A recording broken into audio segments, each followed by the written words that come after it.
Hello बच्चों, जैसा आपको पता है कि हमारी रोटेशन की एक सीरीज चल रही है। तो उस सीरीज के दौरान मैं आपके पास 5 लेक्चर अपलोड कर चुका हूँ। लास्ट लेक्चर जो मैंने अपलोड किया है वो एंगुलर मोमेंटम का है। स्टार्टिंग से मैंने मोमेंट ऑफ इनर्शिया में 3 वीडियो लेक्चर अपलोड किए हैं। फिर उसके बाद मैंने टॉप पे वीडियो लेक्चर अपलोड किया है और उसके बाद मैंने लास्ट लेक्चर जो अपलोड किया 5वां लेक्चर वो एंगुलर मोमेंटम पर है। उन सबको अगर आप वॉच कर चुके हैं, उन सबसे पढ़ाई कर चुके हैं, तो चलिए हम आज स्टार्ट करते हैं प्योर रोलिंग यानी कि रोलिंग मोशन के बारे में on the horizontal surface. Rolling motion में मैंने 2 वीडियो क्रिएट किए हैं, जिनमें से ये एक पहला पार्ट होगा जिसमें हम हॉरिजॉन्टल सरफेस पे प्योर रोलिंग के बारे में बात करेंगे, और उसके बाद एक सेकंड पार्ट आएगा जिसमें हम इंक्लाइन प्लेन पर प्योर रोलिंग के बारे में बात करेंगे। तो कीप ऑन लर्निंग, सीखते रहिए एंड स्टे ट्यून्ड। चलिए स्टार्ट करते हैं अपना अगला topic, rolling on horizontal plane. क्या होती है रोलिंग मोशन, उसको समझते हैं। तो let start rolling on horizontal plane. सबसे पहले हम बात करते हैं रोलिंग मोशन होती क्या है। जैसे अगर आपने देखा हो, अभी मैंने लास्ट वीडियो लेक्चर ऑब्जर्व किया हो, तो उसमें मैंने आपसे बात की है एंगुलर मोमेंटम की। तो एंगुलर मोमेंटम में मैंने 3 केस बताए हैं। ड्यू टू ट्रांसलेशनल मोशन, किसी एक बॉडी में जब ट्रांसलेशनल मोशन होती है तो उससे भी एक एंगुलर मोमेंटम होता है। फिर उसके बाद एक रोटेशनल मोशन होती है तो उसके कारण भी एक एंगुलर मोमेंटम होता है। फिर दोनों का एक कंबाइंड इफेक्ट होता है, उसी को हम रोलिंग मोशन कहते हैं। इसको आप प्रैक्टिकल लाइफ में, डेली लाइफ में भी विजुलाइज कर सकते हैं। तो चलिए एक एग्जांपल के थ्रू हम इसको स्टार्ट करते हैं। रोलिंग मोशन होती क्या है, तो आप यहां कह सकते हैं combined effect of translational and rotational motion. Combined effect of translational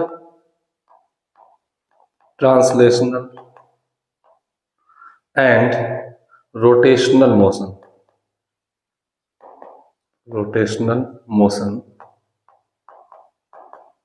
is known as rolling.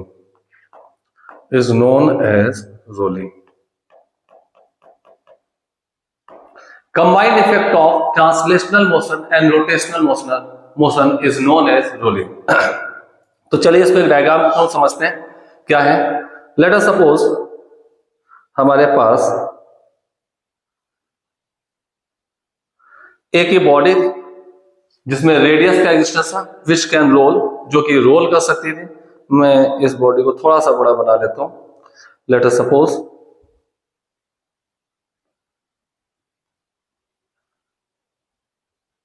ये एक बॉडी थी जिसकी रेडियस r थी, r इसकी रेडियस है।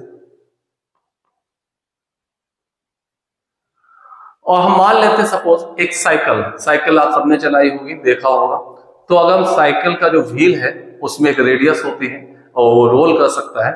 तो अगर मैं साइकिल की ब्रेक प्रेस कर लूं, यानी कि उसको घूमने नहीं दो, रोटेट नहीं होने दो, और उसके बाद साइकिल को खींचूं, तो आप देखेंगे उस बॉडी का ये सीएम है व्हील का, ये centre of mass v speed से आगे जा रहा हूं।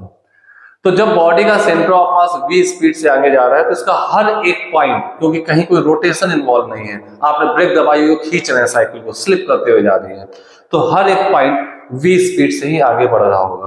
तो मेरा मेन कंसर्न कुछ पॉइंट्स पर होगा। जैसे मैं टॉप मोस्ट पॉइंट के बारे में बात करूं तो ये भी v स्पीड से आगे बढ़ रहा होगा। बॉटम मोस्ट की बात करूं तो ये भी v स्पीड से ही आगे बढ़ रहा होगा। अगर मैं किसी इस पॉइंट के बारे में बात करूं तो ये भी v से ही आगे बढ़ रहा होगा। ये सारी स्पीड सेंटर ऑफ मास की स्पीड होगी v। ठीक है, तो ऐसी मोशन कहा जाता है प्योर ट्रांसलेशन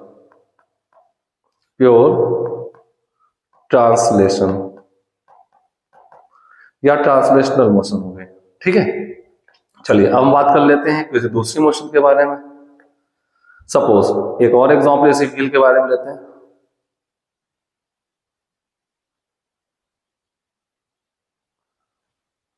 अब इस केस में मैं क्या करता हूं, सेकेंड केस में कुछ साइकिल ऐसी होती है इसमें फुल स्टैंड लगता है। अगर आप साइकिल स्टैंड लगा दीजिए, या उसका स्टैंड नहीं है तो आप उसको उठा दिए पिछले व्हील को और पैडल मारिए, तो अगर आप देखेंगे तो उस केस में उसका सेंटर ऑफ मास जो है, सेंटर ऑफ मास पास कोई वेलोसिटी नहीं होगी, सेंटर ऑफ मास फिक्स होगा, इसका v 0 होगा। मैं आपको मेंशन कर दूं कि पहले केस में ये रोटेट नहीं कर रहा था तो इसका ओमेगा 0 था। फर्स्ट केस में सिर्फ सेंटर ऑफ मास आगे बढ़ रहा था, आपने ब्रेक दबाई हुई थी, घूम नहीं रहा था, तो एंगुलर वेलोसिटी नहीं थी कोई। अब आपके पास जो है एक ट्रांसलेशनल मोशन है, यहां पर थी तो एंगुलर वेलोसिटी नहीं थी, रोटेशन नहीं था। अब उसमें आपने क्या किया, व्हील को उठा दिया, पैडल मारना है, तो centre of the wheel fix होगा, लेकिन वो अपने एक्सेस से बहुत रोटेट कर रहा होगा, और रोटेशन की एंगुलर वेलोसिटी कुछ होगी आपके पास ओमेगा, इस टाइप से ओमेगा एंगुलर वेलोसिटी होगी। तो अब मैं बात करूं फिर से इन 4 पॉइंट्स की जो मैंने यहां दिखाए हैं, तो टॉप मोस्ट पॉइंट के बारे में बात करूंगा। तो टॉप मोस्ट पॉइंट के पास एक वेलोसिटी होगी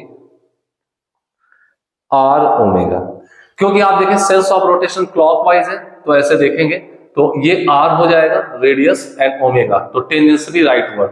अगर इस पॉइंट में बात करें हॉरिजॉन्टल पॉइंट पे, तो टेंजेंशियली डाउनवर्ड, बॉटम में टेंजेंशियली बैकवर्ड एंड टॉप में टेंजेंशियली दिस। ठीक है, आप ऐसे भी कह सकते हैं, ये आर है, इसको आर वेक्टर कह सकते हैं, और आप देखिए वी होता है r cross omega, r cross omega, यानी मैग्नीट्यूड आर ओमेगा हो जाएगा, डायरेक्शन इनवर्ड होगी, तो ये आर ओमेगा आ जाएगा। ठीक है, क्लियर है, right. V equal to are omega. Bottom most point की बात करें, बॉटम मोस्ट पॉइंट के बारे में बात करें, तो बॉटम मोस्ट पॉइंट के पास वेलोसिटी पीछे की ओर होगी, आर ओमेगा। ध्यान दीजिएगा, अगर मैं v को वेक्टर फॉर्म पे बात करूं, तो मैं कहीं लिख देता हूं v इक्वल टू, सामान्य तौर पे बच्चों को याद होता है कि r omega general formula, but v की वैल्यू होती है omega cross r, omega cross r. Body clockwise sense घूम रही है, तो क्लॉकवाइज सेंस में ओमेगा आपका इनवर्ट होगा। ठीक है, ओमेगा क्रॉस आर का स्पाइन का वेलोसिटी देखो, तो ओमेगा क्रॉस आर वेक्टर का, तो आपका थंब जिधर जा रहा है ये v की डायरेक्शन हो जाएगी। ठीक है, तो ये आर ओमेगा आ गया बैकवर्ड। इस पॉइंट पे देखें तो आर इधर है, ओमेगा डाउनवर्ड होगा, सॉरी आर ओमेगा डाउनवर्ड होगा, और इस पॉइंट के पास आर ओमेगा अपवर्ड होगी वेलोसिटी। इस केस में बॉडी का सेंटर ऑफ मास अपनी जगह फिक्स है, तो इस टाइप की मोशन जो कहलाएगी, ये कहलाएगी pure rotation. This is pure rotation. ठीक है, अब एक ही बॉडी में दोनों मोशन एक साथ आ जाए, इट मींस अब आप क्या करिए, ब्रेक भी नहीं लगाइए, व्हील को उठाइए भी नहीं, अब नॉर्मल तरीके से आप जैसे साइकिल चलाते हैं वैसे चलाइए, तो आप देखेंगे साइकिल का सेंटर ऑफ मास भी आगे बढ़ रहा होगा, और अपने सेंटर अबाउट उस व्हील रोटेट भी कर रहा होगा, यानी दोनों मोशन एक साथ उसमें आ जाएंगे, यानी दोनों मोशन क्लब हो गए। प्लस कर दिया मैंने दोनों को एक ही बॉडी में, तो इसका रिजल्ट क्या आएगा, अब वो देख लेते हैं।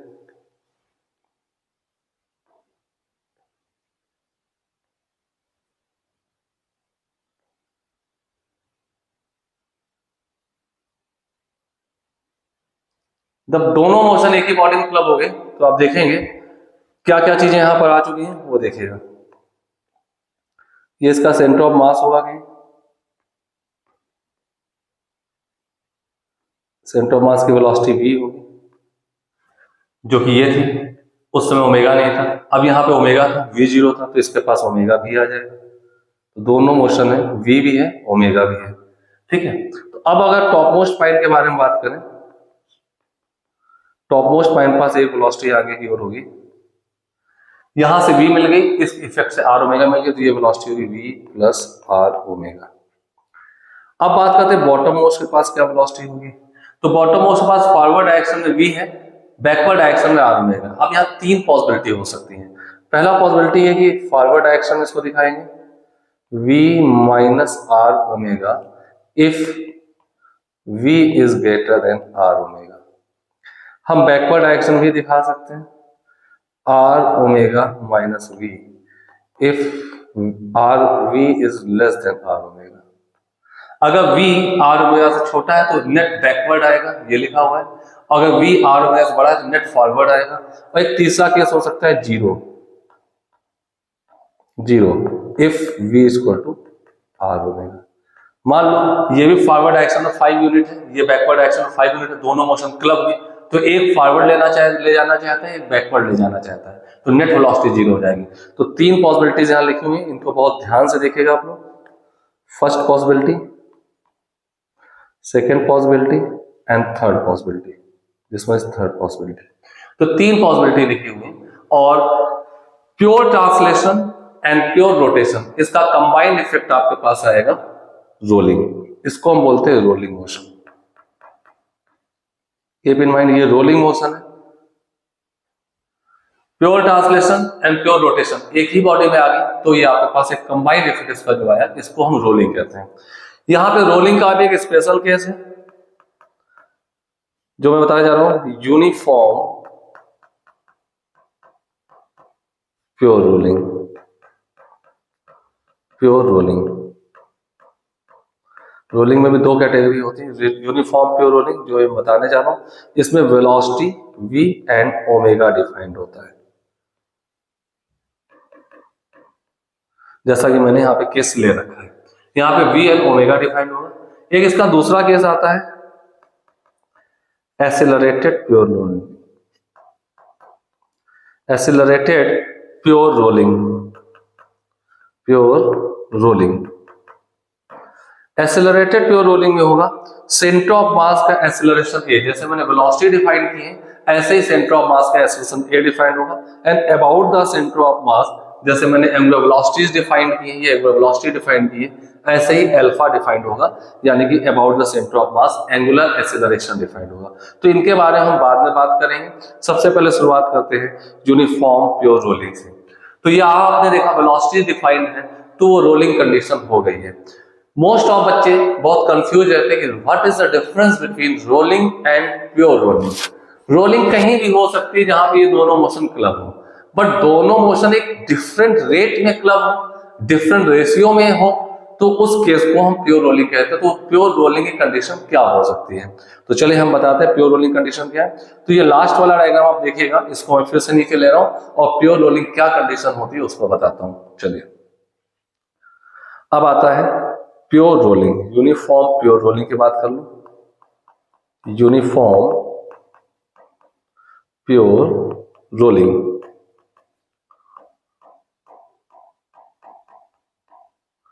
यूनिफॉर्म प्योर रोलिंग की बात कर लेता हूं।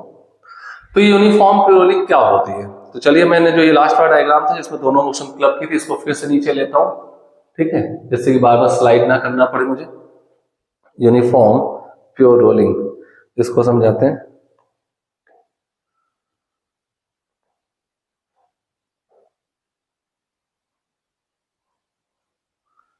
इस डायग्राम में आपने देखा था centre of mass v velocity से जा रहा था, omega say about the centre of mass rotate भी कर रहा था। तो अगर ये आपका cm है, दिस पॉइंट cm, ठीक है। अब मैं टॉप मोस्ट पॉइंट की वेलोसिटी देखूं, यहाँ पे क्या थी हमारे पास, टॉप मोस्ट पॉइंट के पास वेलोसिटी थी v plus R omega, v plus R omega. Bottom most पास कई ऑप्शन थे, तो हम चलो फॉरवर्ड वाले का ऑप्शन लिख देते हैं, v माइनस आर ओमेगा, ठीक है।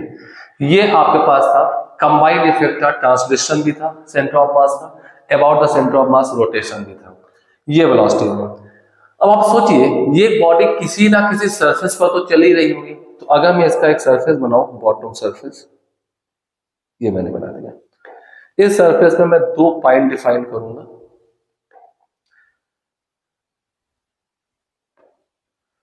सबसे पहले आपने यहां देखना है contact point, contact point.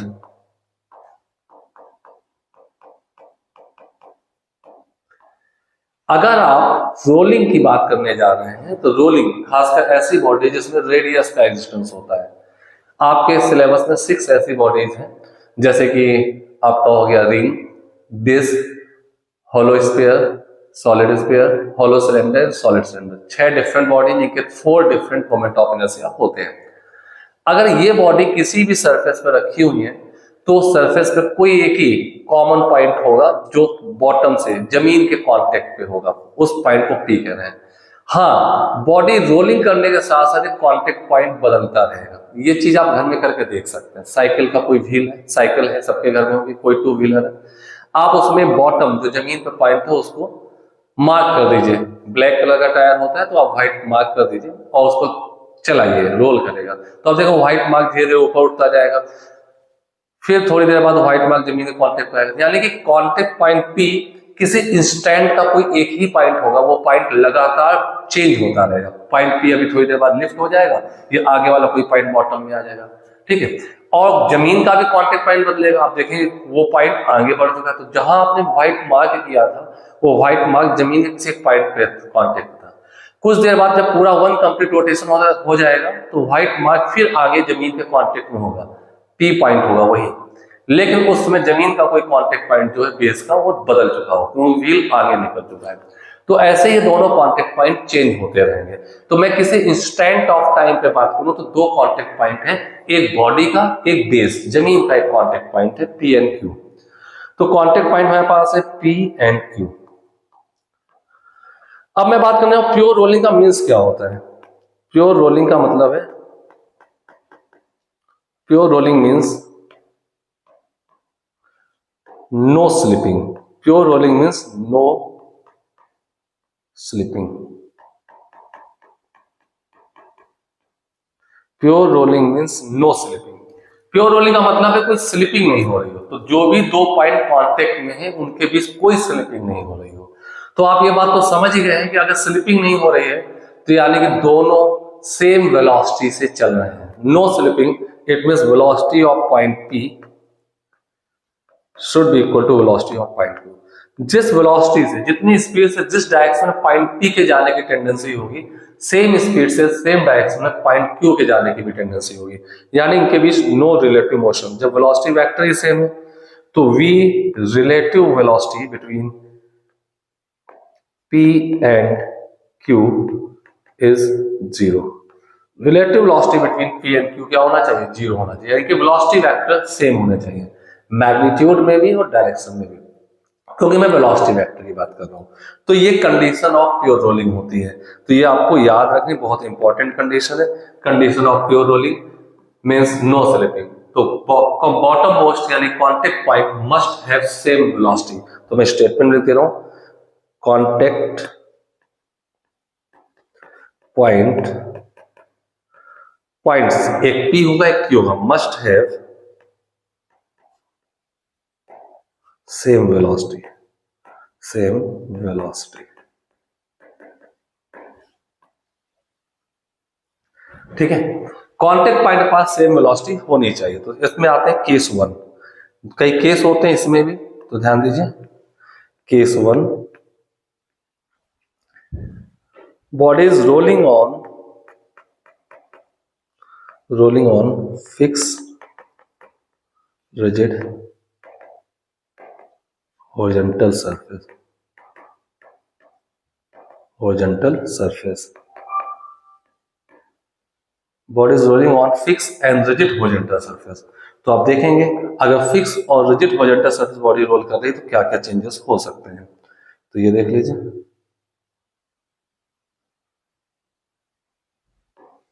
Body का सेंटर ऑफ मास की वेलोसिटी v है, इसको v या कई जगह VCM में लिखा आपको मिलेगा। About the centre of mass body omega से रोल कर रही है।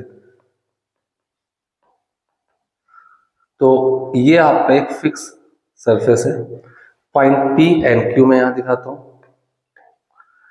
This one is point P and this one is point Q। क्योंकि पॉइंट Q फिक्स है तो ये बात तो कंफर्म है कि पॉइंट Q की velocity of point Q that is zero. ये रिजिड है, जैसे आप जमीन पे खड़े हो, अपने घर पे खड़े हुए हैं, ठीक है, रोड पे है, तो रोड फिक्स है, उसका कोई पॉइंट कहीं मूव नहीं कर रहा है, तो वो वेलोसिटी जीरो होगी। अब under given condition point P की वेलोसिटी आप जानते हैं कितनी होगी? Velocity of point P forward direction v minus r omega होगी। ठीक है, तो आप ये कह सकते हैं पॉइंट P की वेलोसिटी और पॉइंट Q की वेलोसिटी सेम होनी चाहिए। तो point P, velocity of point P should be equal to velocity of point Q। ये आप पास v माइनस r ओमेगा, और डायरेक्शन सेम मैंने मान ली है, वो रेस्ट पे तो कोई डायरेक्शन का मीन्स ही नहीं होता। तो पॉइंट Q की वेलोसिटी जीरो थी, तो this implies that v is equal to r omega. Most of बच्चे समझते हैं प्योर रोलिंग कंडीशन सिर्फ और सिर्फ r ओमेगा होती है, लेकिन वो एक कंडीशनल है under this given condition one. अगर ऐसी कोई कंडीशन है, कोई बॉडी रोल कर रही है irrespective of their shape and size, v equal to r omega pure rolling condition हो जाती है। रिंग हो, डिस्क हो, हैवी हो, लो रेडियस, हाई रेडियस, जो भी है, सारे केसेस में V equal to are omega अगर मेंटेन है और ये कंडीशन मेंटेन है फिक्स रिजिड होरिजेंटल सरफेस, तभी V equal to are omega pure rolling की कंडीशन होती है। अब मैं एक दूसरा केस ले रहा हूं, case 2। Body is moving on movable surface, movable surface,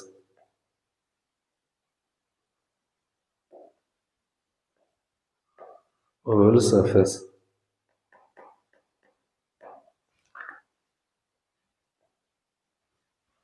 ठीक है। मूवेबल सरफेस पर है, बॉडी मूव कर रही है, तब क्या होगा, तो उसकी कंडीशन देख लेते हैं। केस 2, या नीचे लिख देता हूं,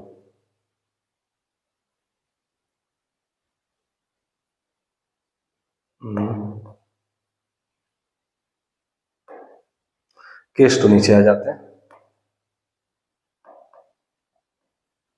केस 2 हमने ये देखा, एक डायग्राम फिर से देखते हैं। This one, centre of mass की वेलोसिटी v है, about the centre of mass angular velocity omega है। अब आप देखें, ये बॉडी किसी एक वुडन प्लैंक पे, मान लेते हैं प्लैंक, इस पे मूव कर रही है, ठीक है। तो बॉडी का और बेस जिस पे मूव करें उनके कांटेक्ट पॉइंट यहाँ दो होंगे, इनको मैं यहाँ दिखा देता हूँ। दो कांटेक्ट पॉइंट है, this one is P and this one is Q। Suppose a plank v not velocity से आगे जा रहा है, तो पॉइंट Q की velocity, velocity of point Q is equal to v nought in forward direction.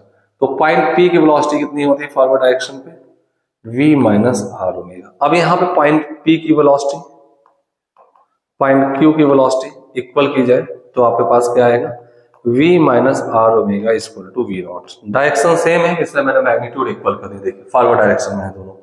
तो यहां से आपको मिल जाएगा v equal to are omega plus we nought. यानी कि अगर मूवेबल सरफेस पर है तो बॉडी की जो वेलोसिटी होनी चाहिए v, सेंटर ऑफ मास की velocity r omega plus we nought, जहां वी नॉट प्लैंक की वेलोसिटी, ये मूवेबल है, ठीक है। ये होना चाहिए, यानी यहां से पता चलता है v greater than are omega होना चाहिए। तो आर ओमेगा में समथिंग ऐड करते तब v मिलता है। तो ऐसा नहीं कि v equal to are omega ही सिर्फ प्योर रोलिंग कंडीशन होती है, वो तब होती है जब आपका नीचे वाला बेस जिसपे बॉडी चल रही है वो फिक्स हो, ठीक है। एक केस 3 ले लेते हैं, केस 3, केस 3 को देखते हैं। केस 3 में देखा जाए तो अब ये मैंने एक ले लिया है, इस पे कोई बॉडी हो सकती है, centre of mass velocity v है, ओमेगा से रोटेट कर रहा है about the centre of mass. यहाँ पे भी एक प्लैंक है, but this is moving, movable plank है, in backward direction with velocity v naught. ये v नॉट वेलोसिटी से बैकवर्ड डायरेक्शन में मूव कर रहा है। तो अब यहाँ पे इसके दो पॉइंट सिलेक्ट करेंगे हम लोग। एक पॉइंट ये होगा बॉटम पॉइंट जो कांटेक्ट में, this is P and this is Q। अब बॉडी का पॉइंट प्लैंक के जिस पॉइंट के कांटेक्ट में है वो Q है, वो पूरा प्लैंक v नॉट से जा रहा है और प्लैंक एक रिजिड बॉडी है, सिर्फ स्लाइड कर रही है, तो Q की वेलोसिटी बैकवर्ड डायरेक्शन में होगी v नॉट। तो आपकी P की वेलोसिटी बैकवर्ड डायरेक्शन में हम लिख सकते हैं। आप देखें हमने कुछ पॉइंट्स लिखे थे यहाँ पे, दिस वन, ये देखिए लिखा था मैंने कहा P की वेलोसिटी फॉरवर्ड भी लिख सकते हैं v minus r omega, P की वेलोसिटी बैकवर्ड भी लिख सकते हैं आर ओमेगा माइनस v, और जीरो भी हो सकती है तो v equal to are omega हो जाती है। तो मेरा पहला केस मैंने प्रूफ करा ही दिया है आपको, ठीक है। तो हम इस Q की वेलोसिटी, P की वेलोसिटी को r omega minus v backward लिख सकते हैं। तो हम यहाँ कहेंगे velocity of P should be equal to velocity of Q। दोनों की डायरेक्शन हमने बैकवर्ड ले रखी है इसलिए R omega minus v equal to V naught. यहां से आपके पास आएगा v equal to are omega minus V naught. तो आप देखें v equal to are omega मेरे पहले केस में निकला जो कि इक्वल थे, दूसरे केस में हमारे निकल गया v equal to are omega plus we naught. तो इस केस में आप देखेंगे v greater than are omega होगा। अब थर्ड केस में निकल के आया v equal to are omega minus V naught, तो इस केस में v less than are omega होगा।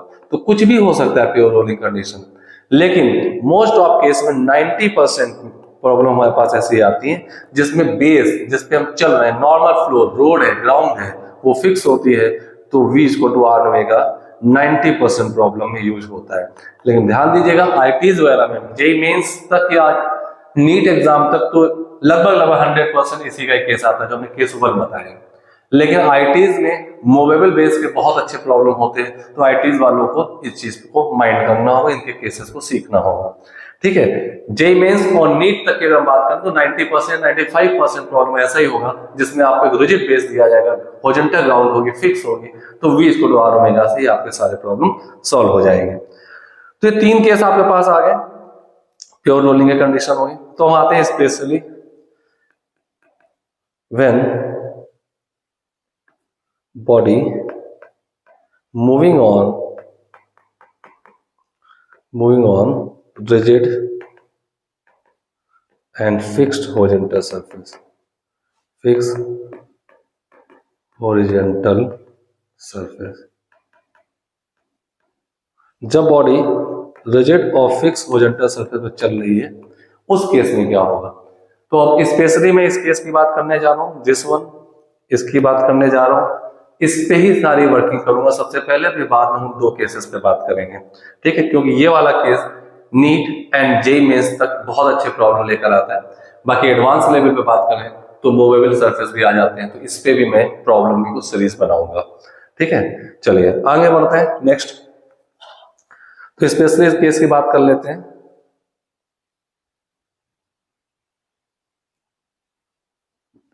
तो आप देखें, अगर आपका centre of mass v velocity से जा रहा है,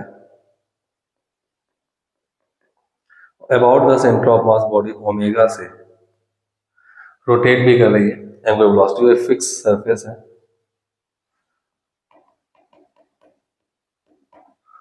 तो आपने देखा अभी कि top most point, bottom most point, हर एक पॉइंट की वेलोसिटी अलग लगाई थी। तो टॉप मोस्ट पॉइंट की वेलोसिटी थी आपके पास v प्लस आर ओमेगा।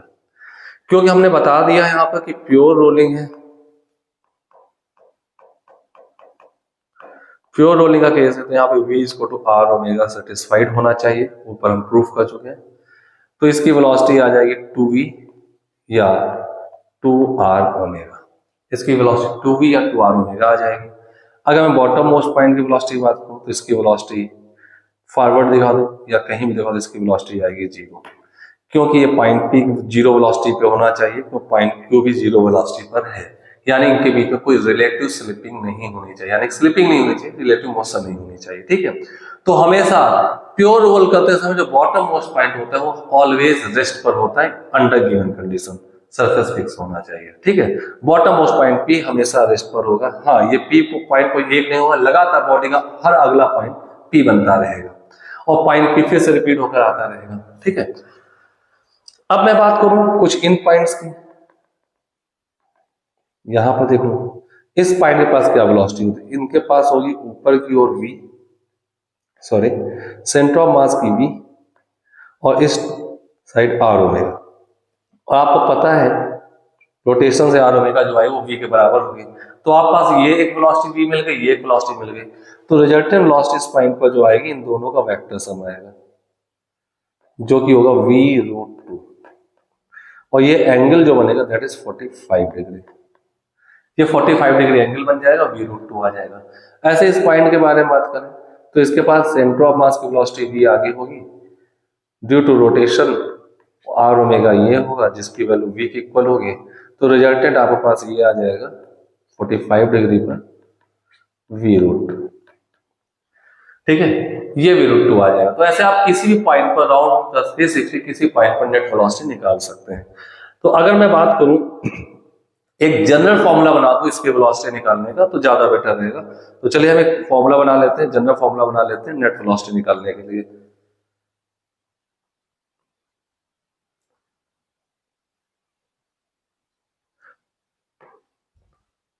ये बॉडी का सेंटर ऑफ मास है,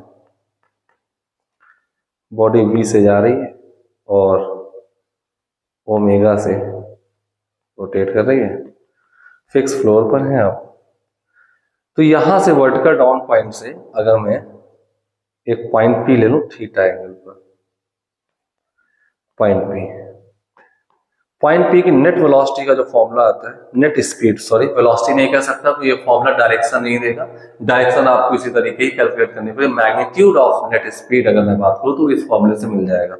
तो वीपी आप पास आएगा 2v साइन थीटा बाई 2, या वीपी की वैल्यू जो होगी 2r omega sine theta by 2।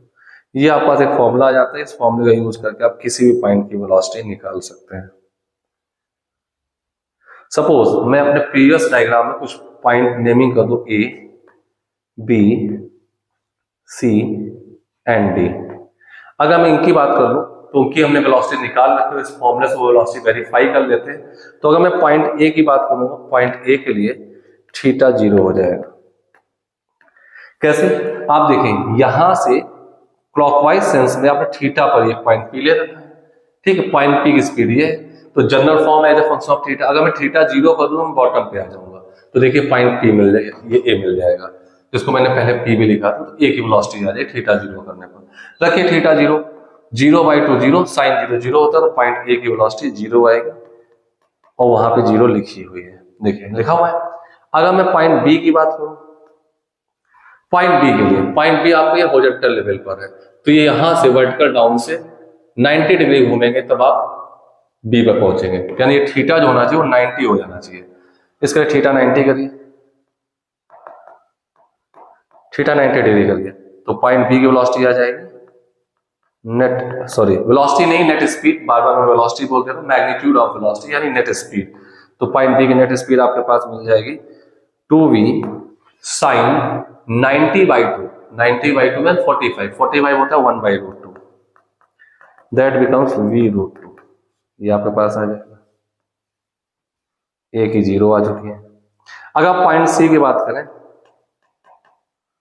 Point सी की, अगर मैं पॉइंट सी की बात कर लूं, तो पॉइंट सी टॉप पॉइंट है, आप यहां बॉटम से रेफरेंस ले रहे हैं, पूरा 180 डिग्री रोटेट कराएंगे तब पॉइंट सी पहुंचा। तो पॉइंट पी की लोकेशन अगर सी पे पहुंचाने तो 180 डिग्री रोटेट कराना होगा, ये यहां पहुंच जाएगा, तो थीटा 180 डिग्री, तो पॉइंट सी की स्पीड आ जाएगी 2v साइन 90, 180/2 साइन 90 हो जाएगा, साइन 91 तो 2v, और आप देख रहे हैं सी की स्पीड 2v लिखी हुई है, एंड सो ऑन। तो राउंड द 360, आपको मैंने 2v लिखा, इसको 2r ओमेगा भी कह सकते हैं।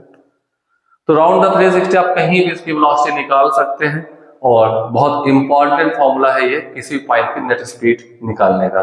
मैं एक नोट यहां डाल देता हूं, this formula is not valid, यहां मैं एक स्टार बना रहा हूं, और स्टार का मतलब यहां लिख देता हूं, स्टार का मतलब क्या होगा, यहां पे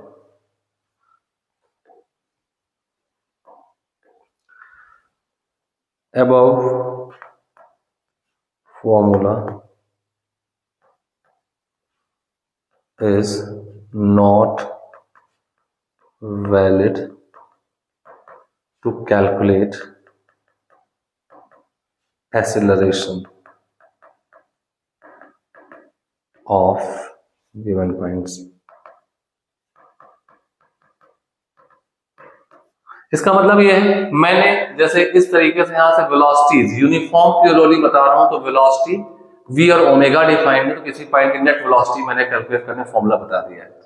अभी मैं आपको बताऊंगा एसेलरेटेड प्योर रोलिंग, उसमें भी सब v की जगह a आ जाएगा, ओमेगा की अल्फा आ जाएगा, बट वैसे ही पॉइंट p का एसेलरेशन हम नहीं निकाल पाएंगे। अगर सेम एनालॉगस फॉर्मूला लिखें तो हम एसेलरेशन के लिए ऐसे फॉर्मूले यूज नहीं कर सकते, क्योंकि सर्कुलर मोशन है, एक सेंट्रीपिटल एसेलरेशन भी इन्वॉल्व होता है। तो फिर इसकी डिटेल हम बात करेंगे आगे, क्योंकि जब हम कंपेयर कराएंगे तो जनरली बच्चे कहते हैं कि अब जैसे हमने वेलोसिटी का कंपेयर कर दिया, सारे रिजल्ट निकाल दिए, तो एसेलरेशन का फॉर्मूला भी ऐसे लिख दिया जाए। तो उसके लिए मैंने यहाँ पहले से नोट डाल दिया है, ever formula is not valid to calculate acceleration of given point. तो सेम तरीके से v को हटा के मैं a लिख सकता हूँ, और ओमेगा हटा के अल्फा लिखूं, तो एसेलरेशन का भी एक फॉर्मूला बन जाएगा, बट वो एसेलरेशन, नेट एसेलरेशन इस फॉर्मूले से नहीं निकाला जा सकता। तो ये मैं एसेलरेटेड प्योर रोलिंग में डिटेल में बताऊंगा।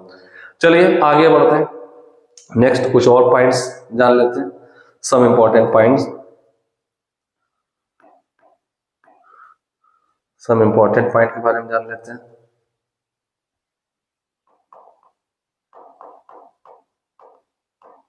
इंपॉर्टेंट पॉइंट्स, कुछ इंपॉर्टेंट पॉइंट के बारे में जान लेते हैं। अब आपने ये तो कह दिया कि अगर ये केस है,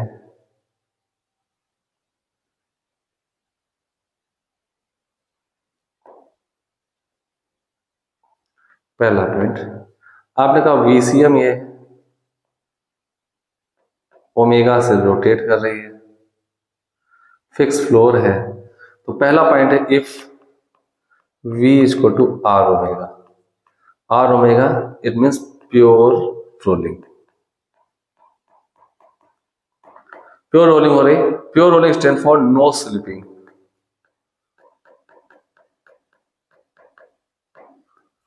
प्योर रोलिंग हो रही इसका मतलब स्लिपिंग नहीं है।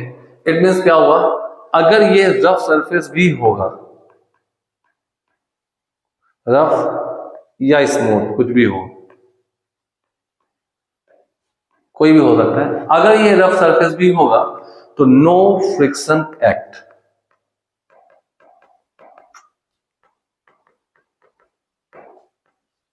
कोई फ्रिक्शन वर्क नहीं करेगी। ये रफ सरफेस होने के बावजूद भी अगर V equal to R omega relation verify है, सेटिस्फाइड कर रहा है, तो ये रफ सरफेस होने के बावजूद भी बॉटम से, जमीन से, ग्राउंड से इस बॉडी पर कोई भी फ्रिक्शन एक्ट नहीं करेगा, क्योंकि फ्रिक्शन का काम ही होता है जो पॉइंट तेज चल रहा हो उस पर उसको अपोज करना, यानी कि स्लिपिंग को रोकना। जब स्लिपिंग हो ही नहीं रही तो फ्रिक्शन का कोई रोल है नहीं, फ्रिक्शन सिर्फ स्लिपिंग को रोकने आता है, फ्रिक्शन किसी मोशन का अपोज नहीं करता, वो सिर्फ रिलेटिव मोशन का अपोज करता है। जब दोनों पॉइंट में यहां दिखाओ, point P and point Q same velocity से ही चल रहे हैं, व्हाटसोएवर जो भी इनके पास वेलोसिटीज है, जब सेम वेलोसिटी से ही चल रहे हैं तो फ्रिक्शन की यहाँ कोई जरूरत नहीं है, तो रफ सरफेस होने के बावजूद भी प्योर रोलिंग के टाइम पे कोई फ्रिक्शन एक्ट नहीं करेगा।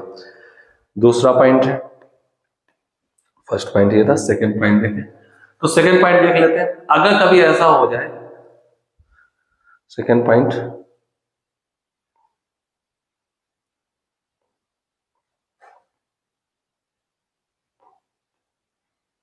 ये V है, दिस वन इज ओमेगा, और कभी ऐसा हो जाए कि V greater than R omega हो, V greater than R omega हो, तब क्या करेंगे, V greater than R omega, तब क्या होगा, गॉस देखेंगे। इस पॉइंट के पास एक वेलोसिटी थी V सेंटर ऑफ मास की, तो वो आगे रही होगी, R ओमेगा पीछे रही होगी, तो V बढ़ा तो रिजल्टेंट पॉइंट P के पास एक वेलोसिटी फॉरवर्ड मिल जाएगी, जबकि बॉटम मोस्ट पॉइंट Q तो जीरो वेलोसिटीज है। P पॉइंट फॉरवर्ड डायरेक्शन जाने की कोशिश कर रहा है with respect to Q, friction ऐसा नहीं देख पाएगा, फ्रिक्शन हमेशा स्लिपिंग का अपोज करता है, यानी पॉइंट P Q के रिस्पेक्ट में फॉरवर्ड जाने की कोशिश कर रहा है, यानी स्लिप करने की कोशिश कर रहा है, तो फ्रिक्शन हमेशा इसका अपोज करेगा। क्योंकि पॉइंट P Q के रिस्पेक्ट में फॉरवर्ड जाने की कोशिश कर रहा है, तो इस केस को कहा जाता है फॉरवर्ड स्लिपिंग, फॉरवर्ड स्लिपिंग।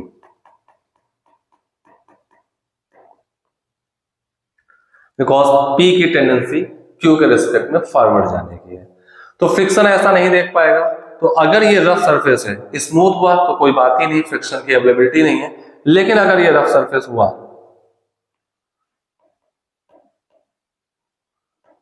तो friction acts on the body in backward direction, friction इसमें बैकवर्ड लगेगा, और अगर ये ग्राउंड है, अगर ग्राउंड में भी देखें तो फ्रिक्शन ऐसा पेयर में आएगा कॉन्टेक्ट पॉइंट पे, तो इस ग्राउंड के पॉइंट Q पे फॉरवर्ड लगेगा, बट ग्राउंड को चलाया नहीं जा सकता, तो ये अभी भी रेस्ट रहेगी, बट उसको धीरे धीरे रोकने की कोशिश करेगा जिससे कि P और Q साथ साथ रहे, कांटेक्ट नहीं छोड़े।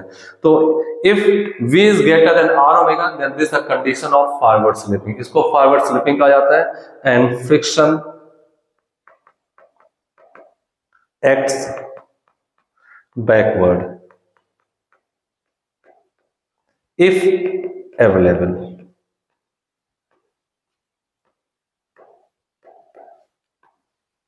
अगर फ्रिक्शन अवेलेबल हुआ, रफ सरफेस हुआ, स्मूथ हुआ तो कोई बात ही नहीं, अवेलेबल नहीं है। अगर फ्रिक्शन अवेलेबल हुआ तो इस केस में स्लिपिंग फॉरवर्ड होगी, फ्रिक्शन बॉडी पर बैकवर्ड लग जाएगा, ये अवेलेबिलिटी होती है। अब ये बैकवर्ड स्लिपिंग होती है, सपोज आप साइकिल से जा रहे हो, किसी टू व्हीलर से फोर व्हीलर से जा रहे हो, साइकिल की बात ऐसे कर रहा हूँ, साइकिल का जो ब्रेकिंग मैकेनिज्म है वो आपको दिख रहा होता है। आप प्रेस करते हैं, एक वायर स्ट्रेच होता है, ठीक है, और वो क्या करता है, ब्रेक लगाता है।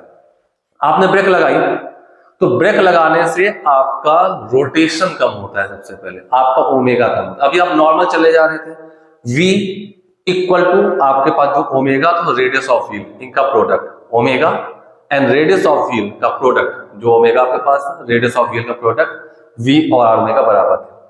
फिर हुआ ये, आपने ब्रेक लगाई तो ब्रेक लगाने से ओमेगा स्लो डाउन हो गया, तो r तो सेम था, रेडियस सेम थी, ओमेगा हुआ कम, तो r ओमेगा का प्रोडक्ट v से कम हो गया। तो ऐसे केस में आप देखेंगे रोड पे स्पॉट आ जाता है स्लिप करने का, ठीक है, तो ऐसे केस को हम फॉरवर्ड स्लिपिंग कहते हैं। तो जैसे आपका ओमेगा कम हुआ, r ओमेगा कम हो गया, तो फ्रिक्शन आपको पीछे लग करके, तो फ्रिक्शन आपकी वेलोसिटी को कम करता है। माइंड करिएगा, आपकी ब्रेकिंग सिस्टम से सेंटर ऑफ मास की वेलोसिटी नहीं बदलती, क्योंकि सेंटर ऑफ मास की वेलोसिटी बदलने का मतलब है सिस्टम का मोमेंटम बदल देगा, और आप मोमेंटम, सिस्टम का मोमेंटम आप बदल नहीं सकते, क्योंकि ब्रेकिंग सिस्टम उस पूरे सिस्टम का इंटरनल पार्ट होता है, और इंटरनल फोर्सेस कभी बॉडी के मोमेंटम को नहीं बदल सकते, ध्यान रखिएगा। तो आपके ब्रेक लगाने से व्हीकल नहीं रुकती।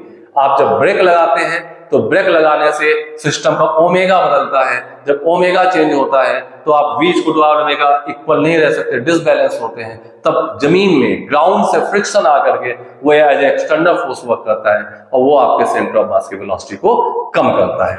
तो ध्यान रखिएगा। तो अगर आपने कभी अचानक ब्रेक लगाई तो वो फॉरवर्ड स्लिपिंग का केस होता है, और उस केस में फ्रिक्शन स्लिपिंग फॉरवर्ड होगी तो फ्रिक्शन बैकवर्ड लग करके आपकी व्हीकल को रोकेगा, ठीक है। थर्ड केस आता है केस 3। केस 3 देखते हैं, अगर v less than r omega हो जाए, v अगर लेस देन r ओमेगा हुआ तब क्या होगा वो देख लेते हैं। आपके सेंटर ऑफ मास की वेलोसिटी थी v, about the centre of mass omega से घूम रहे थे, on the fix horizontal road आप जा रहे थे। सपोज कुछ पॉइंट्स में यहाँ p और q दिखाता हूं, this point is p, this point is q। अब v छोटा है, r ओमेगा बड़ा है, इसका मतलब है कि अगर आप ओमेगा से रोटेट कर रहे हैं तो r ओमेगा पीछे मिला होगा, सेंटर ऑफ मास का v आगे मिला होगा। अब ओमेगा से बॉडी रोटेट कर रही है तो r ओमेगा यहाँ पे बड़ा है, तो नेट बैकवर्ड आएगा, तो नेट डायरेक्शन बैकवर्ड आ जाएगा इसके पास, पॉइंट p के पास r ओमेगा माइनस p, और पॉइंट q फिक्स फ्लोर पर है तो रेस्ट पर होगा, इसकी वेलोसिटी 0 होगी। तो जब कभी ऐसा हो जाए तो आप देखेंगे पॉइंट P जो है इसकी टेंडेंसी Q के रिस्पेक्ट में बैकवर्ड जाने की है, hence the slipping is known as backward slipping. Backward slipping जब V लेस देन r में हो जाए, बैकवर्ड स्लिपिंग है, तो आप देख सकते हैं friction acts forward if available. अगर फ्रिक्शन अवेलेबल होगा तो फॉरवर्ड लगेगा। क्यों फॉरवर्ड लगेगा?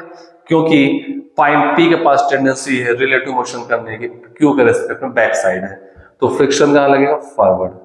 तब इसमें फ्रिक्शन ऐसे लगेगा, जो पॉइंट P को रोकेगा और वो चाहेगा वो पॉइंट P Q के साथ कांटेक्ट में, Q के साथ ही रहे, यानी वो रेस्ट करें। हाँ, अगर नीचे कोई मोबाइल पार्ट होता, ग्राउंड है, तो हम फ्रिक्शन लगाएंगे इसमें, क्योंकि पेयर में आता है तो इक्वल एंड अपोजिट आएगा, तो इस पॉइंट Q पे बैकवर्ड ही लगेगा। लेकिन ग्राउंड है तो इसमें फ्रिक्शन का कोई मतलब नहीं, इसमें चेंज नहीं आएगा। अगर ये कोई मोबाइल प्लैंक होता तो ये पीछे फ्रिक्शन रख के उसको बैकवर्ड एक्सेलरेशन दे देता। तो ये सारी चीजें में मोबाइल प्लैंक जब आएगा तो उसमें इस फ्रिक्शन का भी रोल होगा, जो मैंने अभी केस 2 और केस 3 बताया, इसमें प्लैंक के ऊपर बॉडी चल रही है, तो उस केस में ये फ्रिक्शन की डायरेक्शन में इंपॉर्टेंस रखेगी, इसकी डायरेक्शन में इंपॉर्टेंस रखेगी। बट ग्राउंड की बात करें तो ग्राउंड फोर्स लगाओ या ना लगाओ कोई फर्क नहीं पड़ता। आप रोड पे फ्रिक्शन लग रहा है तो आपके रोड में फ्रिक्शन लगने से रोड नहीं मूव करने लगती, तो इसे इसका कोई रोल नहीं होगा। लेकिन अगर मोबाइल प्लैंक होगा तो इस फ्रिक्शन का भी रोल होगा। एक बॉडी पे लगा हुआ फ्रिक्शन, जैसे इसमें बैकवर्ड लग रहा है तो प्लैंक में फॉरवर्ड लगा होगा, जैसे इसमें फॉरवर्ड लग रहा है तो प्लैंक में बैकवर्ड लगेगा, तो उसका भी रोल होगा प्लैंक के एफबीडी को काउंट करने के लिए। तो ये 3 केस आ जाते हैं। अब ये बैकवर्ड स्लिपिंग कब होती है? जैसे मान लो कोई व्हीकल किसी नाली पे या किसी गड्ढे पे या स्लिपी रोड पे गड्ढे पे फंस जाती है, तो आपने देखा होगा एक्सेलरेटर लेने से व्हील बहुत तेज रोटेट करना होता है, तो ओमेगा बहुत है, रेडियस भी है, तो आर ओमेगा की बहुत हाई वैल्यू होती है, बट सेंटर ऑफ मास वहीं रुका है, व्हीकल आगे बढ़ ही नहीं रही है, तो वी बहुत छोटा होता है। तो ऐसे केस में बैकवर्ड स्लिपिंग हो रही होती है। ओमेगा बहुत है, आर ओमेगा की वैल्यू बहुत हाई है, बट वी बहुत कम है, यानी टेंड्स टू 0 है, तो V less than are omega होता है उस केस में। तो हम वहां कोशिश क्या करते हैं कि वहां फ्रिक्शन नहीं है, ठीक है, तो हम कोशिश क्या करते हैं, आपके एक्सीलरेटर लेने से बहुत तेज भी रोटेट करेगा बट आगे नहीं बढ़ पा रहा होगा, तो वहां पे कुछ ईंटें पत्थर डालते हैं, कुछ सूखी मिट्टी डालते हैं, कुछ कोशिश करते हैं किसी चीज फंस करके व्हील आगे निकल आए, ठीक है। तो यानी कि हम वहां फ्रिक्शन को लाने की कोशिश कर रहे हैं कि फ्रिक्शन हमारे सेंटर ऑफ मास पे इतना लगे, इतना फोर्स दे बॉडी को कि उस फ्रिक्शन से ही हमारे बॉडी का सेंटर ऑफ मास मूव कर जाए, और ये काम भी बॉडी ही कराती है, फ्रिक्शन ही कराता है, ठीक है। तो 3 केस आपके पास हो गए आपके पास रोलिंग के। तो होरिजेंटल सरफेस पे प्योर रोलिंग की सेम ही कंडीशन होती है। ये मैंने भी आपको बताया यूनिफॉर्म प्योर रोलिंग के बारे में। अब मैं आपको बताने जा रहा हूं एक्सेलरेटेड प्योर रोलिंग के बारे में, ठीक है। तो नेक्स्ट पॉइंट डाल लेते हैं, accelerated pure rolling.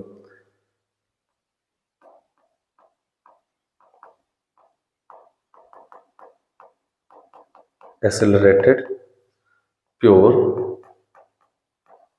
Rolling.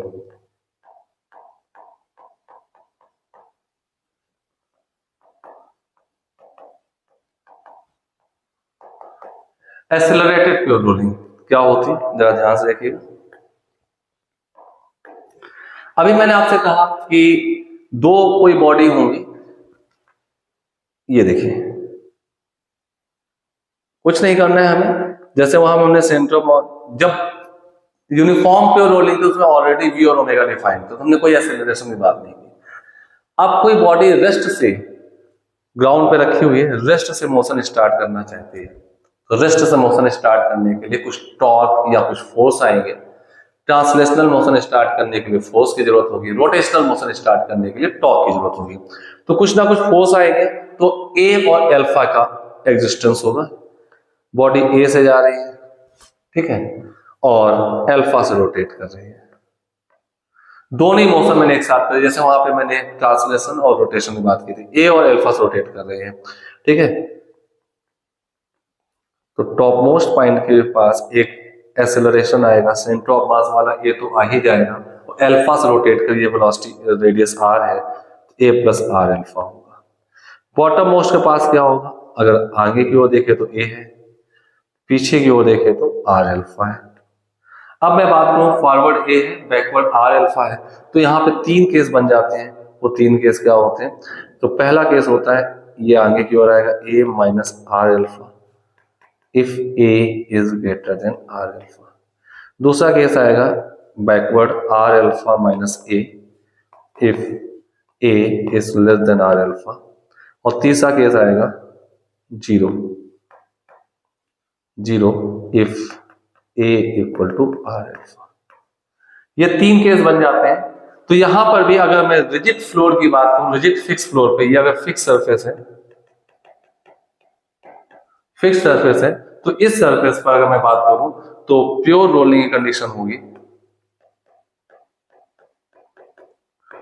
Pure rolling condition क्या होगी, अगर मैं यहाँ पे पॉइंट पी डिफाइन कर दूं और यहाँ पे पॉइंट क्यू कॉन्टेक्ट पॉइंट, तो इनके भी acceleration of contact point should be equal to same, should be equal. Point P और पॉइंट क्यू के एक्सेलरेशन यहाँ सेम तरीका मैं कर रहा हूं, जैसे वहां वी था, यहाँ पे ए आ चुका है, वहां पे ओमेगा था, यहाँ पे अल्फा आ चुका है, ठीक है। तो यहाँ पे आप देख सकते हैं कि ए इस पॉइंट के पास नेट एक्सेलरेशन ये आएगा या ये आएगा पॉइंट पी के पास, तो ए माइनस आर अल्फा इसको तो पॉइंट क्यू तो रेस्ट पर होगा, पॉइंट क्यू ये रेस्ट पर है, रेस्ट पर होगा, तो क्यू का एक्सेलरेशन 0 होगा, तो यहां से प्योर रोलिंग कंडीशन आ जाती है a equal to R alpha. तो आप कहीं भी a equal to R alpha pure rolling condition लगा सकते हैं। अब मैं आपसे उस फॉर्मूले की बात, उस नोट की बात को जो मैंने यहाँ कहीं लिखा था, above formula is not valid to calculate the acceleration of given points।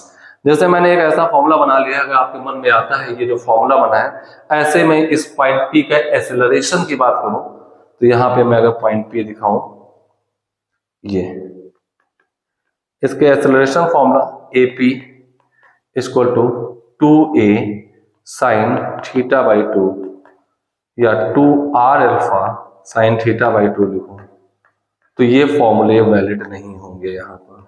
This formula not valid, not valid, क्योंकि ये नेट एक्सेलरेशन, वहां पे नेट वेलोसिटी को बता रहे थे, नेट एक्सेलरेशन को नहीं बता रहे।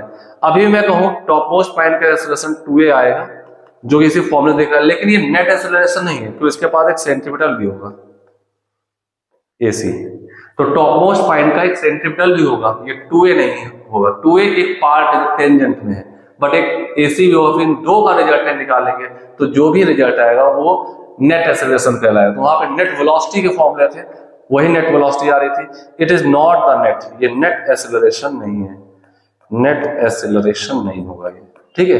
ये सिर्फ टेंजेंशियल निकालना हो तो इस फॉर्मूले का आप यूज कर सकते हैं, जबकि उसमें एक सेंट्रीपिटल और इन्वॉल्व करें फिर उनका वेक्टर सम लें, तब आपको नेट एक्सेलरेशन मिल सकता है। इतनी बात क्लियर हो गई। चलिए अब मैं बता दूं ये जो पॉइंट्स हैं v equal to are omega और a equal to R alpha कहाँ कहाँ यूज होते हैं, जैसे कुछ प्रॉब्लम में यूज होते हैं तो किस जगह यूज होते हैं, तो वो पॉइंट्स भी मैं आपको यहाँ पे क्लियर करता हूं। तो चलिए देखिएगा एप्लीकेशंस,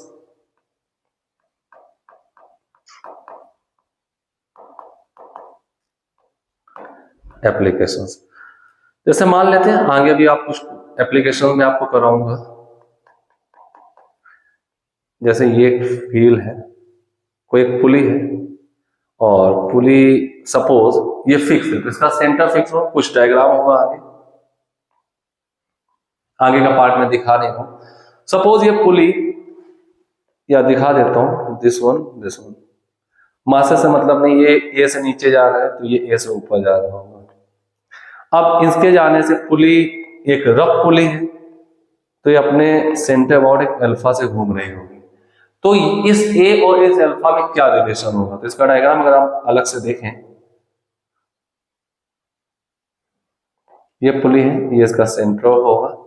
अगर आप गौर से देखें, जो पुली के ओवर ये स्ट्रिंग पास हो रही है, तो पुली की रेडियस r है और ये ऐसे अबाउट द सेंटर अल्फा से रोटेट कर रही है, अल्फा से रोटेट कर रही है। तो इस केस में ये एक पुली का पॉइंट होगा, जिसको मैं डिफरेंट कलर से दिखा दूं। ये पुली का पॉइंट होगा P और यहीं पर एक स्ट्रिंग का पॉइंट होगा, ये स्ट्रिंग A से नीचे जा रही है, तो स्ट्रिंग का हर पॉइंट A से नीचे जा रही है। ये एक पॉइंट होगा स्ट्रिंग का Q जो पुली के कांटेक्ट में होगा। This point is Q and this point is P। तो आप गौर देखें, पॉइंट P ये अल्फा से घूम रही है, पुली का सेंटर कहीं जा तो रहा नहीं है, तो पुली के पास सिर्फ प्योर रोटेशन है, तो प्योर रोटेशन से इस पॉइंट के पास एक एक्सेलरेशन होगा and that is r alpha, point P। और पॉइंट Q स्ट्रिंग का पॉइंट जो कि ब्लॉक के साथ अटैच है, ब्लॉक A से नीचे जा रहा है तो पॉइंट Q भी A से नीचे जा रहा होगा, तो इसके पास एक एक्सेलरेशन होगा A।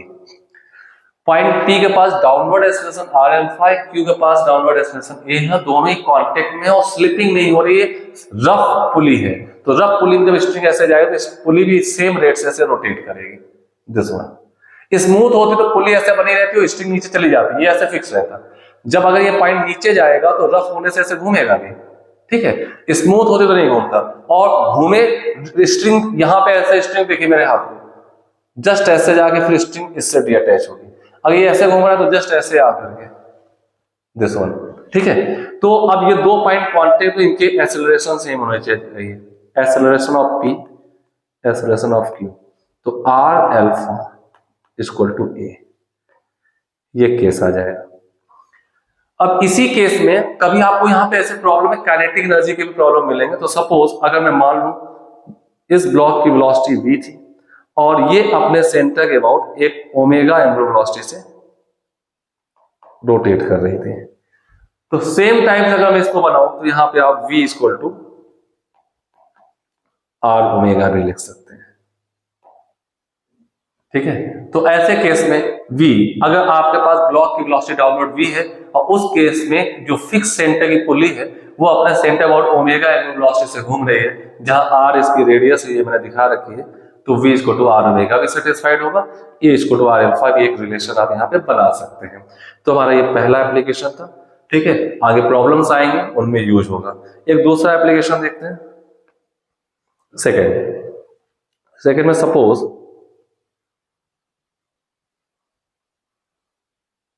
एक पुली पे एक स्ट्रिंग रैप की गई,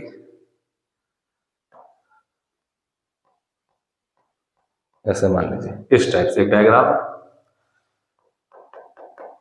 किसी इंस्टेंट पे देखा गया कि इसका सेंटर ए से नीचे जा रहा था।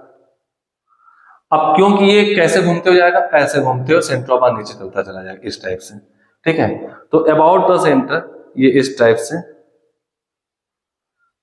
अल्फा से घूम भी रही थी, ऐसे घूमती जाएगी, स्ट्रिंग अनवाइंड होती जाएगी, अल्फा से घूम भी रही थी, ठीक है। या मान लेते हैं इसके पास एक velocity centre of mass pass v भी थी और एक ओमेगा एंगुलर वेलोसिटी भी थी, तो इनमें क्या रिलेशन होगा। तो अगर मैं देखूं, अगर इसको देखूं मैं, तो स्ट्रिंग का ये पॉइंट फिक्स है, इसकी वेलोसिटी कितनी है, इसका एक्सेलरेशन कितना है 0, इसकी वेलोसिटी कितनी है 0, हर एक पॉइंट 0 पर है, हर एक पॉइंट 0 पर है। तो मैंने क्या किया, यहां पर देखिए, अगर ये ए से नीचे जा रही है और अल्फा से घूम रही है, तो इस पॉइंट के पास देखिए, इस पॉइंट पर दो वेलोसिटी होंगी, दो एक्सेलरेशन होंगे, ध्यान से देखिएगा। इस पॉइंट के पास सेंटर ऑफ मास के कारण नीचे ए होगा, ऊपर क्या होगा, अल्फा से घूम रहे, रेडियस आर है तो ऊपर की ओर टेंजेंशियली आर अल्फा होगा, ये रेडियस आर है तो ऊपर आर अल्फा हो गया।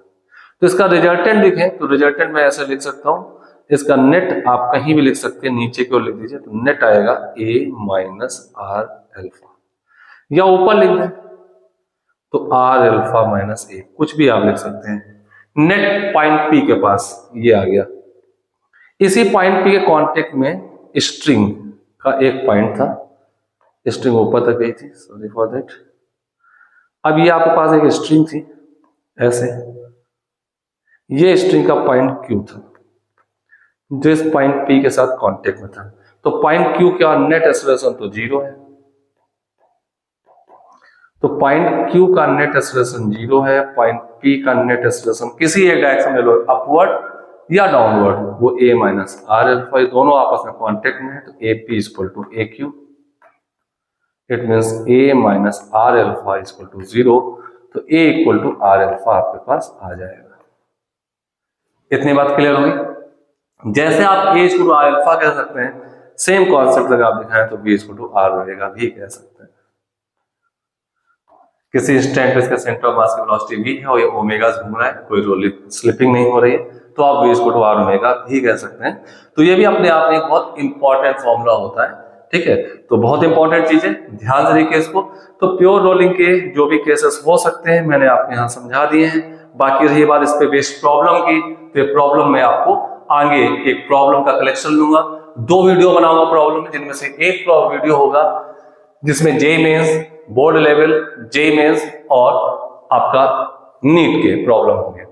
दूसरा वीडियो जो होगा वो भी लगभग 1.5 से 2 घंटे का मैं डालूंगा, उसमें लॉट ऑफ कलेक्शंस होगा प्योर रोलिंग से रिलेटेड प्रॉब्लम्स का, जो कि जेईई एडवांस लेवल के रिस्पेक्ट में होगा और जो कि अपकमिंग जो आपके एग्जाम है उसके लिए बहुत फायदा देगा।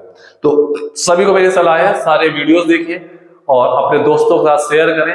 एक बार कमेंट जरूर किया करें यहाँ प्रॉब्लम में कि आपको क्या दिक्कत आई है, आपने कितना सीखा है, क्योंकि आपका कमेंट्स और अपने दोस्तों के साथ शेयर मुझे और अप्रिशिएट करेगा अच्छे वीडियो बनाने के लिए और अच्छी तरह सिखाने के लिए।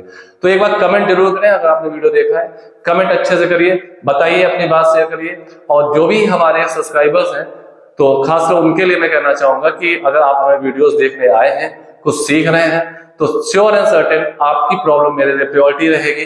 तो आप जो भी मेरे सब्सक्राइबर्स हैं वो जिस कॉन्सेप्ट को हम मुझे कमेंट करके बताएंगे, सभी को ये कॉन्सेप्ट पढ़ना है, इस कॉन्सेप्ट से रिलेटेड प्रॉब्लम है या पर्टिकुलर प्रॉब्लम का स्क्रीनशॉट डाल दीजिए, कमेंट्स में मुझे भेज दीजिए, तो sure and certain with in 24 hours मैं उस पूरे कॉन्सेप्ट का वीडियो बनाकर डालूंगा और साथ साथ आपकी उसकी प्रॉब्लम को रिजॉल्व करूंगा। तो जो भी हमारे सब्सक्राइबर हैं उनके लिए एक स्पेशल थिंग है ये, और अपने दोस्तों के साथ शेयर करें। आपका जो भी प्रॉब्लम आएगा, जो भी कॉन्सेप्ट आएगा, वो विद इन 24 आवर्स आपको उसका वीडियो मिल जाएगा और कॉन्सेप्ट क्लियर करा दूंगा मैं। थैंक यू, वॉच करते रहे। अब इसके बाद अगला वीडियो में प्रॉब्लम का डालने जा रहा हूँ, या हो सकता है मैं रोलिंग ऑन इंक्लाइन प्लेन का वीडियो अपलोड करूं, तो इसको देखते जरूर रहे। अगला आएगा rolling on incline plane, next video number 7। Okay, thank you.